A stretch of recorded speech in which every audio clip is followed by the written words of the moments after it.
Hey guys, welcome to the first episode of the Jeremy Lin Forum. Today we're going to talk about something that's been around Twitter and online lately, and it's a very interesting question, which is, will Jeremy Lin be traded this offseason? And the answer to that question is absolutely not. Look, I don't know if people are not following the Nets that closely to know this, or maybe they hate Jeremy Lin so much that their judgment is clouded by their hate. That's a joke, just in case, even though it might be true for some. Let me go back and explain why Jeremy Lin is not going to be traded this offseason. And I don't have to prove anything, I'm just going to explain why. And, once the offseason is over, then you will see that Jeremy is still in Brooklyn. We're going to go back to last year, when the Brooklyn Nets signed Sean Marks as their GM for 4 years. All right, Sean Marks, before being the Nets GM, he was working with the Spurs for 4 years. And Sean Marks comes to the Nets saying, we're going to build a different culture. And by those who are following the Nets, they will know that basically what Sean Marks is doing is that he's building a new culture in Brooklyn modeled after the San Antonio Spurs. And he wants to build something similar to that, but with a modern take on it. And that's evident just by the three-point shots that the Brooklyn Nets take every single game. 2016, Sean Marks becomes the GM of the Nets.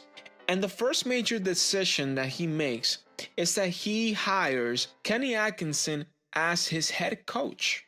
He was a young assistant coach for the Knicks. He also worked with the Hawks, and he's well known in the league for his player development skills. Now, the first thing that Kenny Atkinson does is that he goes to Sean Marks and he says, Marks, there's a guy that is becoming a free agent this year, and we need to get him.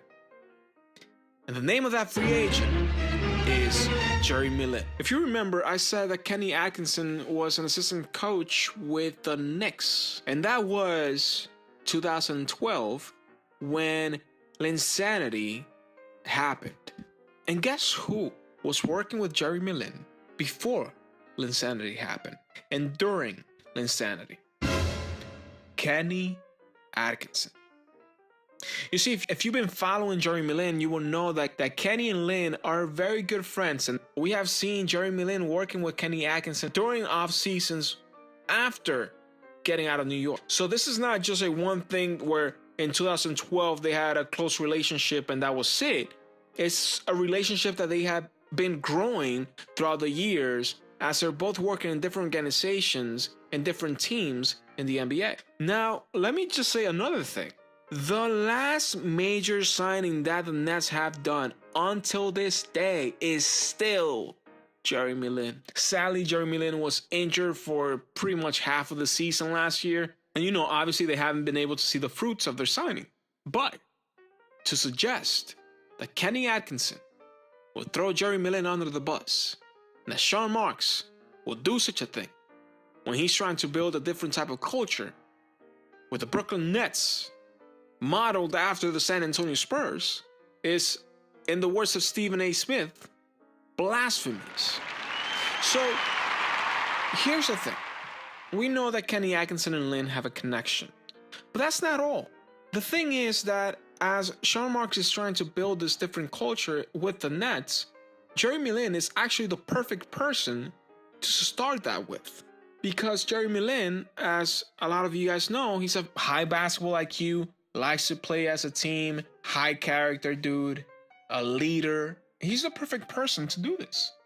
The truth is, without Jeremy Lin right now, that team has no leader. The leader of the team is Jeremy Lin. If Jeremy Lin is not there, there's no leader. There could be a lot of co-leaders, not a lot of great ones, because they're just too young. I mean, D'Angelo Russell, I'm sorry, he's a great player. I love him, but he's not a leader, at least yet. So when people suggest that Jeremy Lin should be traded or will be traded, they're saying, well, let the Nets not have a leader. You know, it's the intangibles. The value of Jeremy Lin is not just his skills as a basketball player, because right now he's still the best player in the team, but it's the intangibles. It's a culture that Sean Marks is trying to build. And he needs somebody that can help build that type of culture. And the perfect person for that is Jeremy Lin.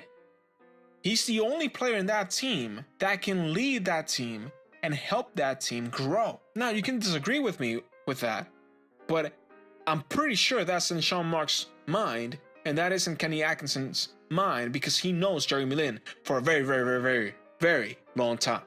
And that when Sean Marks obviously talked to Kenny Atkinson and they discussed what type of team they're trying to build, and Kenny Atkinson, the first person that came to his mind was, I need Jeremy Lin. I mean, let me just say one other thing.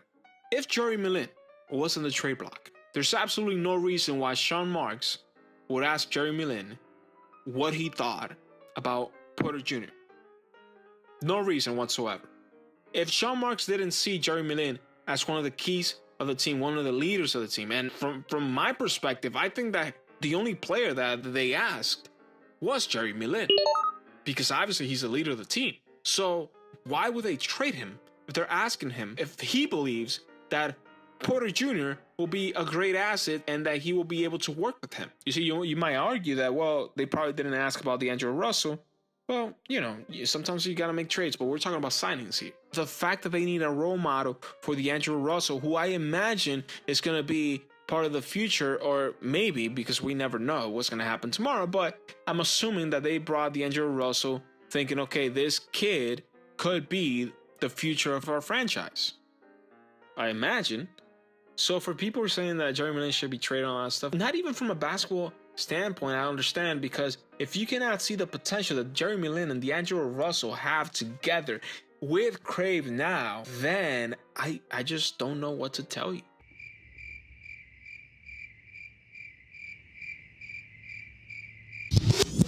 And that's it for today's episode of the Jeremy Lin Forum.